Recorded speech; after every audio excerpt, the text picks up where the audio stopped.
artwork in front of this parking lot here.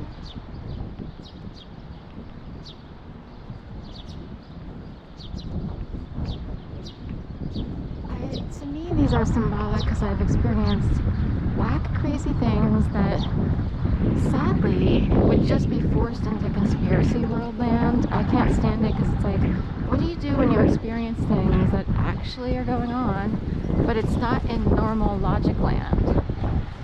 And I've had instances where it feels like air is being siphoned out of my mouth only at night when I'm trying to sleep. Some people would say sleep apnea.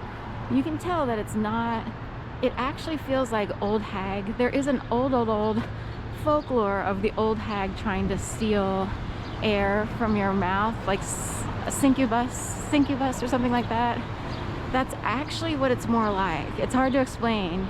You can tell the difference, like if you're having a medical event versus some weird thing that's like, it feels like there is something flying around my face trying to suck air out. So I actually reported it to the CIA because it's in a weird realm of what if people have technology. That's the parkade, by the way, parking garage. It's really neat. I have a members only video showing me walking around that particular garage. Anyway, what do you do when weird things happen and it's like in, weirdo myth debunk land, and you're like, I don't know what to say, because we live in such a logical academic world where science reigns supreme, at least in the way I grew up, Delaware. But the odd part is this would happen several times. It happened a month before certain people passed away directly related to my family. One would be before my stepmother passed away, this happened.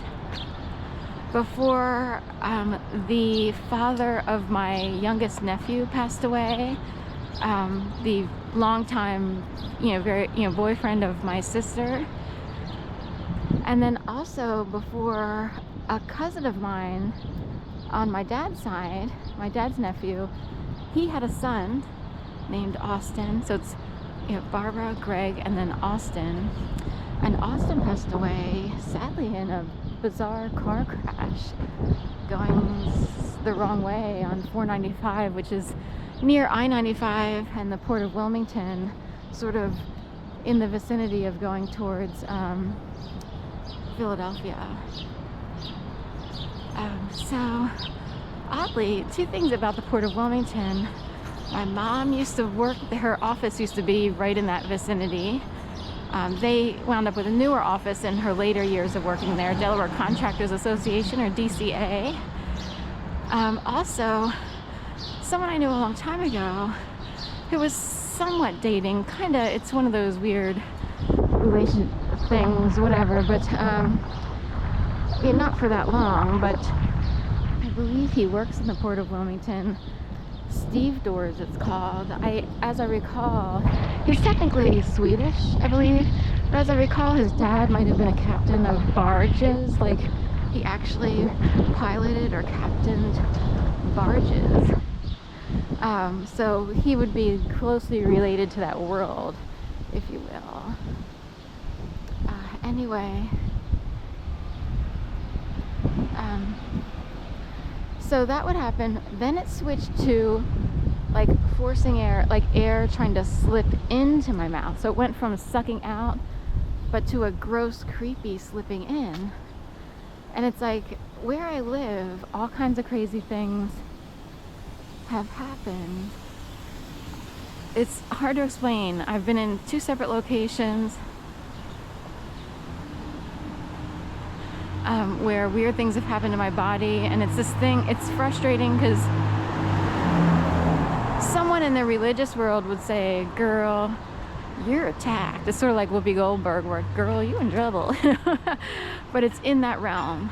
And in fact, Demi Moore, who was married to Bruce Willis, and Bruce Willis's stomping grounds are Philadelphia. He might even live in the Philadelphia area. I kind of forget, greater area, or New Jersey.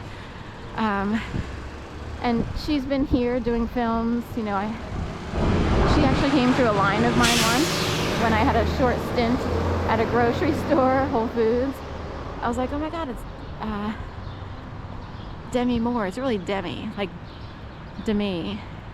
Anyway, I pronounced it incorrectly. I think she pronounces it more like a demi baguette, like demi is half, like, anyway.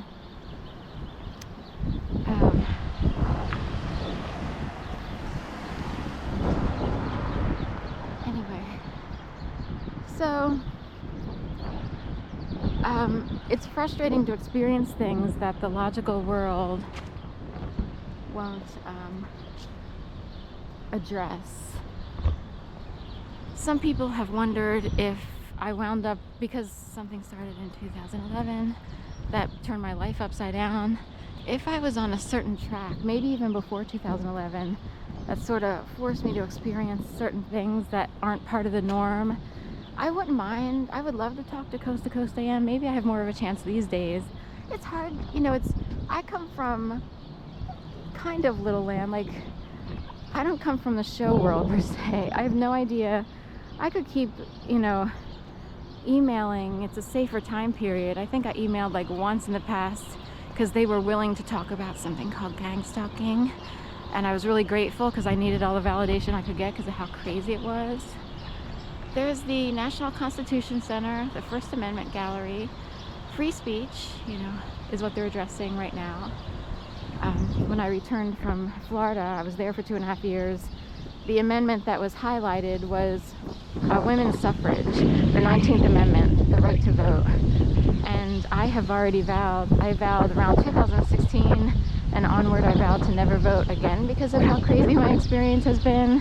Because it's in the realm of, do we live in the United States? Because there's no way people can get away with what they thought they were getting away with. And there's no way to address it legally. I even think you have to be in a certain world to address things legally. Because I've reached out here and there, like, what do I do about this? I had one person who was very helpful, and she's like, you'd have to be able to prove the source of your harassment, like at least one person.